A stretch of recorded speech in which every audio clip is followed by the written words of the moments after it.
Euskara zorioneko dabil Orozkoko udalerrian.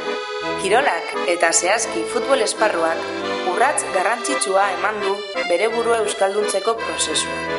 Izan ere, Itzarri aholkularitzak eta Orozkoko udalak antolaturiko sentsibilizazio saioak zeharo arrakastatsuak izan dira. Orotara, 4 saio gauzatu dira Orozkoko futbol elkarteko 5 taldeekin. Maila ezberdinetako taldeekin alegia, kimuak, alebinak eta infantilak. Entrenamenduak otsaiak 1, 2, 8 eta 9 gauzatu dira. Bertan, Itzarriko hainbat aholkulari ibili dira dinamizatzaile lanak egiten. Horien artean, aipagarria izan da Koikili Lertxundi eta Inigo Díaz de Cerio futbolarien implikazioa.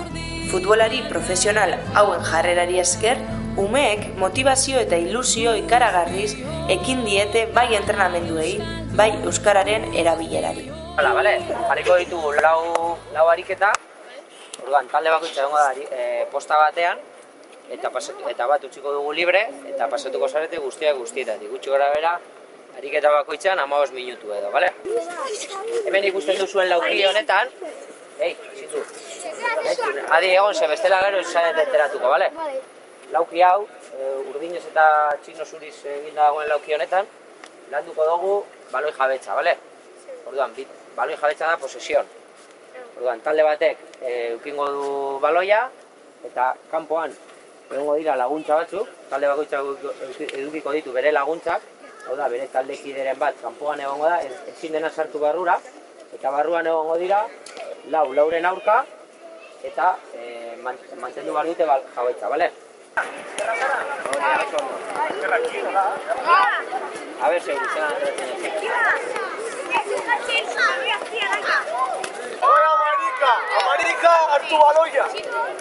Estás que te sales, pichichi, manche.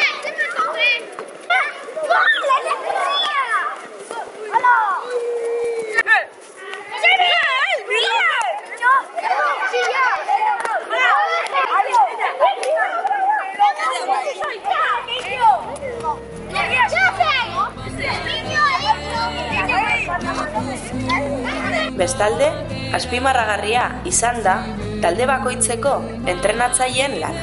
Erabat murgildu dira saio hauetan eta naturaltasun osoz solastu dira aginduak, zuzenketak eta adibideak euskara hutsean igorriz. Beraz, antolatzaileak oso pozik agertu gara entrenatzaileen sentsibilizazioa lortu dugulako. Azkenik, etorkizunean lan honi jarraipena eman nahiri, Itzarriko aholkulariok futbola oinarritik euskaraz 2 liburua eman diegu entrenatzaileei. Honen bidez, denboraldi osoko lan saioak euskaraz planifikatzeko tresna praktikoa eman zaie. Saio bakoitzean zer landu behar duten laburbiltzen duen liburuari esker. Itzarrik euskara kirolaren bitarte sustatzeko konpromiso irmoari eusten dio, eta horrelako ekintzek gure asmoa berresten dute.